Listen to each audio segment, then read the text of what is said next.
मणिपुर में 10 विधायकों ने बुधवार को राज्यपाल अजय कुमार भल्ला से मिलकर सरकार बनाने का दावा पेश किया है। इनमें 8 भाजपा, एनपीपी और निर्दलीय के एक विधायक हैं।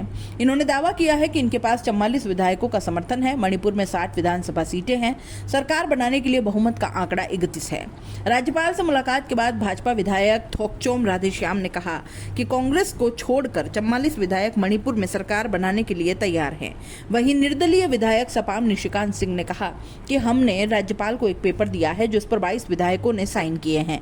मणिपुर ने सभी एनडीए विधायक सरकार बनाना चाहते हैं। मणिपुर में 13 फरवरी से राष्ट्रपति शासन लागू है। 9 फरवरी को भाजपा सरकार का नेतृत्व करने वाले तत्कालीन सीएम एन बीरेन सिंह ने इस्तीफा दे दिया था। बीरेन सिंह पर राज्य में 1.5 साल से ज्यादा समय तक चली हिंसा न रोक पाने के चलते काफी दबाव था। मणिपुर में कुकी मैतेई के बीच 3 मई 2023 से अब तक हिंसा हो रही है। इन 2 सालों में 300 से ज्यादा लोगों की मौत हुई है, 1500 से ज्यादा घायल हुए हैं, 70,000 से ज्यादा लोग विस्थापित हैं, 6,000 से ज्यादा एफआईआर दर्ज हुई। विपक्षी पार्टियां हिंसा के मुद्दे पर लगातार एनडीए से सवाल पूछ रही थी। 60 सीटों वाले मणिपुर विधानसभा में भाजपा के 37 विधायक हैं, यानी बहुमत के आंकड़े से 6 ज्यादा। इन 37 विधायकों में से 27 मैतेई, 6 कुकी, 3 नगा और 1 मुस्लिम है। एनडीए के कुल 42 विधायक हैं। इसमें नेशनल पीपल्स फ्रंट यानी एनपीएफ के भी 5 विधायक शामिल हैं। राज्य में कांग्रेस के 5 विधायक हैं। 9 फरवरी को एन बीरेन सिंह के इस्तीफे के बाद लोकसभा में नेता प्रतिपक्ष राहुल गांधी ने कहा था कि हिंसा, जानमाल के नुकसान के बावजूद पीएम नरेंद्र मोदी ने एन बीरेन सिंह को पद पर बनाए रखा। लेकिन अब लोगों की तरफ से बढ़ते दबाव, सुप्रीम कोर्ट की जांच और कांग्रेस के अविश्वास प्रस्ताव की वजह से एन बीरेन सिंह इस्तीफा देने को मजबूर हो गए।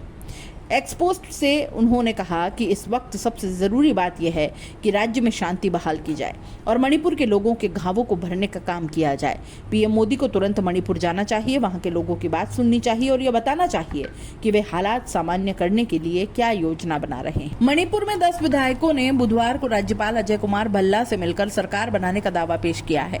इनमें 8 भाजपा, एनपीपी और निर्दलीय के एक विधायक हैं। इन्होंने दावा किया है कि इनके पास 44 विधायकों का समर्थन है। मणिपुर में 60 विधानसभा सीटें हैं। सरकार बनाने के लिए बहुमत का आंकड़ा 31 है। राज्यपाल से मुलाकात के बाद भाजपा विधायक थोकचोम राधेश्याम ने कहा कि कांग्रेस को छोड़कर 44 विधायक मणिपुर में सरकार बनाने के लिए तैयार हैं।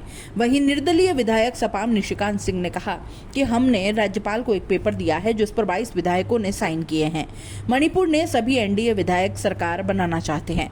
मणिपुर में 13 फरवरी से राष्ट्रपति शासन लागू है। 9 फरवरी को भाजपा सरकार का नेतृत्व करने वाले तत्कालीन सीएम एन बीरेन सिंह ने इस्तीफा दे दिया था। बीरेन सिंह पर राज्य में 1.5 साल से ज्यादा समय तक चली हिंसा न रोक पाने के चलते काफी दबाव था। मणिपुर में कुकी मैतेई के बीच 3 मई 2023 से अब तक हिंसा हो रही है। इन 2 सालों में 300 से ज्यादा लोगों की मौत हुई है, 1500 से ज्यादा घायल हुए हैं, 70,000 से ज्यादा लोग विस्थापित हैं, 6,000 से ज्यादा एफआईआर दर्ज हुई। विपक्षी पार्टियां हिंसा के मुद्दे पर लगातार एनडीए से सवाल पूछ रही थी। 60 सीटों वाले मणिपुर विधानसभा में भाजपा के 37 विधायक हैं, यानी बहुमत के आंकड़े से 6 ज्यादा। इन 37 विधायकों में से 27 मैतेई, 6 कुकी, 3 नगा और 1 मुस्लिम है। एनडीए के कुल 42 विधायक हैं। इसमें नेशनल पीपल्स फ्रंट यानी एनपीएफ के भी 5 विधायक शामिल हैं। राज्य में कांग्रेस के 5 विधायक हैं।